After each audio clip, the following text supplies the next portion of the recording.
una parte utiliza su poder sobre la otra parte para imponer condiciones desfavorables a la otra parte, ese contrato puede ser considerado como nulo. Se llama la autonomía de la voluntad. El contratante tiene que estar en condición de firmar el contrato que firmó de manera libre. Tiene que poder ejercer su autonomía de la voluntad.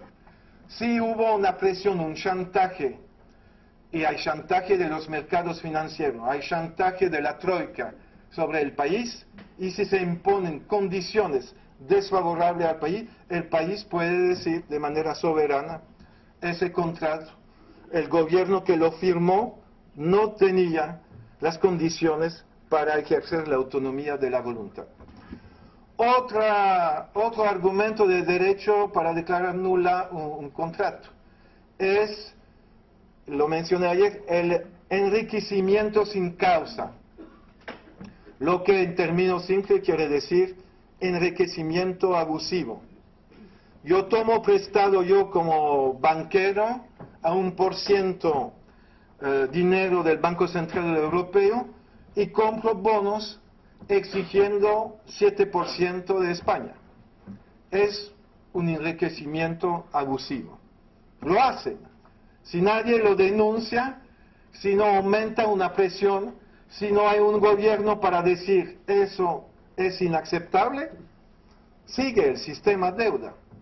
Pero si un gobierno, bajo la presión popular, decide que eso no es aceptable, tiene argumento para decir que...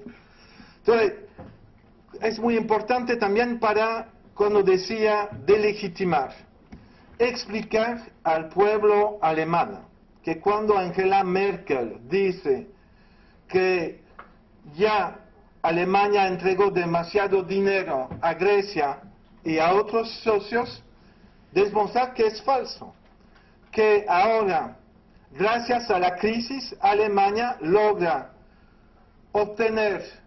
vender bonos a 2 años a una tasa de interés del 0%. Y luego, con ese financiamiento, dentro del plan de rescate a Grecia, a Portugal y a Irlanda, otorga un crédito a 5,5%. Eso es enriquecimiento sin causa. Y no es ninguna generosidad. Alemania se enriquece a través del reembolso de la deuda. Lo presenta como un gasto, pero es un crédito que le da interés, hay rentabilidad. Y los créditos de los estados, en términos jurídicos, son señores, es decir, que no puede haber quita si se respeta la ley. Cuando se redujo la deuda de Grecia, se impuso una reducción a los banqueros privados, pero el Banco Central Europeo y los gobiernos que habían otorgado crédito a Grecia no participan de la reducción del stock de la deuda griega, son señores. Entonces Alemania se aprovecha de la situación. Hay que explicarlo. Alemania, no el pueblo alemán, los banqueros alemanes con la ayuda de los cómplices del gobierno. Entonces hay allí elementos de ilegalidad de la deuda. Pero podemos también hablar elementos de ilegitimidad. Y tengo que terminar. Entonces, rápido, yo diría, ilegitima una política que implica que durante 15 años gobiernos reducen los impuestos pagados por las grandes empresas privadas, nacionales e internacionales, sobre sus ganancias, reducen los impuestos del porciento el más rico y tienen que financiar el presupuesto con más deuda porque los ingresos fiscales son insuficientes. Es para mí una política ilegítima, que no respeta el principio de justicia social, el principio de igualdad, el principio de equidad. Entonces, lo que es legal puede ser ilegítimo. El problema es la correlación de fuerza para demostrar, convencer a la gente que algo presentado como normal es en realidad ilegítimo. Entonces, se puede preguntar si hay deuda odiosa en caso reciente. Para mí hay deuda odiosa de la deuda reclamada por la Troika a Portugal, Grecia y Irlanda es una deuda odiosa. Es decir, es una deuda contratada bajo el chantaje a condiciones dictadas por los acreedores, que es el poder, la Comisión Europea, los gobiernos de los países fuertes de la Unión Europea y el FMI, dictando condiciones ligadas a los créditos que son violaciones de los derechos económicos y sociales de la población. Hay tres criterios para decir que una deuda es odiosa. Uno, que el poder que contrató la deuda no respetó las reglas democráticas, la Constitución, y en el caso de Grecia, en mayo de 2010, el Parlamento no deliberó sobre el memorando, no hubo respeto a la Constitución. Segundo, que los créditos sirvieron para implementar una política que viola los derechos de la población, y es el caso, violación, anulación de convenios colectivos, etcétera, violación de derechos económicos y sociales. Segundo criterio. Tercer criterio, que los acreedores tenían conocimiento de esto.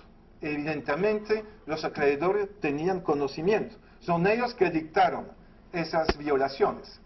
Entonces, los tres criterios para considerar que una deuda es odiosa se aplican en los préstamos de la Troika. Termino diciendo, Argentina nos demostró a partir del año 2001 que era posible no pagar la deuda y mejorar su situación económica.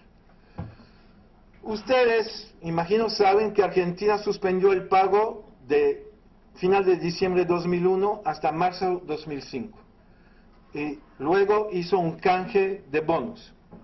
Argentina, a partir del 2003, tuvo un crecimiento económico del 8% anual hasta hoy en día. Entonces, 8 años de crecimiento anual del 8%. Lo que en general la gente no sabe es que Argentina es todavía en suspensión de pago total con el Club de París. Desde diciembre de 2001 hasta hoy en día, Argentina no hizo ningún pago a España, ningún pago a Francia, ningún pago a Estados Unidos, es decir, al Club de París. Y nadie lo comenta. El Club de París no lo menciona, porque tendría un efecto de contagión. Es posible no pagar el Club de París, es posible pagar España y tener un crecimiento de 8%. ¡Qué maravilla! Entonces, no quieren que sea conocido por la opinión pública. Y no ocurre nada. No hay ninguna represalia contra Argentina. Argentina es miembro del G20 y reclama al Reino Unido las Islas Malvinas. Reino Unido que hace parte del Club de París y hace parte del G20. Y no hay nada que sale a la luz en la prensa condenando a Argentina, porque Argentina con todo derecho tomó un acto unilateral, soberano, de denunciar una deuda que no quiere pagar. Entonces, lo que pasa, el Club de París trata de volver a un diálogo con Argentina para convencer a Argentina de reestructurar su deuda. Es lo que está pasando. Y no hay ruido sobre el tema. Islandia se mencionó ayer. no pagó la deuda con dinero público al Reino Unido y Holanda, y le resulta muy bien para Isla. Y termino sobre Grecia. ¿Qué podría pasar? ¿Qué habría podido pasar hace 15 días? Si Syriza haya salido como primer partido. La ley griega le daba 50, una prima de 50 diputados. Syriza entonces habría tenido 132 diputados. Le faltaba 25 para llegar a la mayoría absoluta en el Parlamento griego. Bueno, le faltó esto, 3%, ganó Nueva Democracia con todo el apoyo de la Unión Europea, del poder mediático, del chantaje de los banqueros. Pero la situación en Grecia es totalmente inestable. El gobierno griego es débil. El ministro de Finanzas renunció después de una semana y no viajó a la cumbre de Bruselas. El jefe de gobierno griego no viajó a Bruselas, tampoco viajó el presidente. Entonces, viajó solamente el presidente. ¿Qué pasa? Es que podemos tener una nueva crisis en Grecia y nuevas elecciones en Grecia. Y lo que podría hacer Syriza, si conforme un gobierno, es implementar el programa que había anunciado. Es decir, tomar el acto unilateral de decir no respeto el memorando que viola los derechos económicos y sociales, y tengo toda la legitimidad para hacer esto. Si el gobierno lo hace, tendría esa legitimidad, y puede decir, yo suspendo el pago de la deuda mientras yo organizo como Estado la auditoría de la deuda griega para identificar la parte ilegítima y luego repudiarla. Eso es un escenario posible. Es un elemento de esperanza. No sabemos si va a ocurrir, pero hay realmente esa posibilidad porque un sector importante de la población griega es favorable y votó en favor de Syriza porque Syriza tuvo el coraje de expresar esa voluntad popular y de decir, si ustedes no dan el mandato, lo haremos. Entonces mi conclusión es decir que no hay ninguna ineluctabilidad. Podemos cambiar las cosas si nos movilizamos. Podemos sacar a la luz cosas que son totalmente confusas en la mente de la gente.